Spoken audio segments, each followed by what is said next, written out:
Well, howdy there, Internet people. It's Dee again, and welcome to the Interstate with Dee. Today is Saturday, November 16th, 2024.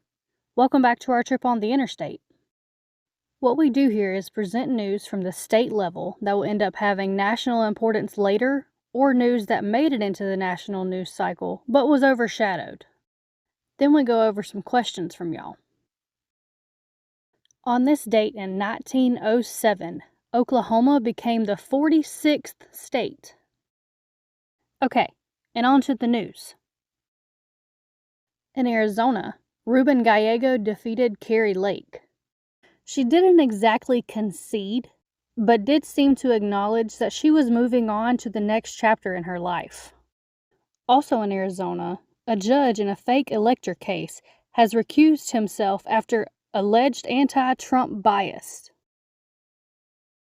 In California, people reported that a bear climbed into a Rolls-Royce and two other vehicles and damaged them. There was a video of the incidents. The state now believes it was an elaborate insurance scam and that the bear was a human in costume. Charges have been filed. In Colorado, there has been a moment that makes me wish I had an oddities section like everybody else on the channel. The Democratic governor of Colorado celebrated the selection of RFK Jr. for Health and Human Services, saying that Kennedy will, quote, help make America healthy again by shaking up his HHS and FDA. I don't care where you are in the political spectrum, but that's got to be at least a little surprising. In Georgia, the U.S. Justice Department conducted a lengthy investigation of the conditions at the Fulton County Jail. At a news conference, the Assistant Attorney General for Civil Rights said, quote, our investigation finds long-standing, unconstitutional, unlawful, and dangerous conditions that jeopardize the lives and well-being of the people held there. DOJ made a list of recommendations for approval. Generally, if these recommendations are not implemented quickly, the federal government initiates a lawsuit and forces compliance. A Kentucky woman using the pseudonym Mary Poe has filed suit against the state over the prohibition against abortion, saying the laws violate her rights to privacy and self-determination. At the Michigan Capitol, a man used a racial slur during a hearing about whether firearms should be banned from the building. Elsewhere in the state, the U.S. Department of Justice has launched a probe to determine whether or not psychiatric hospitals in the state have been unnecessarily keeping people institutionalized against the law. In Minnesota, high school students are now required to learn about climate change. New Jersey is facing wildfires, and experts are saying that wildfires in the region are going to be the new normal. New Mexico will introduce new work requirements to get SNAP assistance starting at the new year. There are a lot of options and exemptions. This looks like one of those policies that will cost more to enforce than it could ever hope to save. North Dakota's governor has reportedly been tapped by Trump to lead the Department of Interior. The governor has deep ties to the fossil fuel industry. In Ohio, some state legislators want to repeal the state's ban on same-sex marriage. The concern is that the Supreme Court may reverse itself as it did with Roe and dormant laws would come back into effect. Advocates are working to get the laws off the books in a number of states. In South Carolina, there are reportedly still some monkeys on the loose. Also now, there's a couple of emus running around in the state as well. Also, and I am not joking, there's a report that a cop saw another hard-to-find animal in the area around Columbia, South Carolina. Bigfoot. I don't know what's going on in South Carolina, but it seems like somebody found a Jumanji board. Tennessee's governor has publicly backed Trump's plan to get rid of the U.S. Department of Education. One of the things we've realized is that most people don't actually know what the Department of Education does. A whole lot of people are confusing the U.S. Department of Education with the state or local agencies.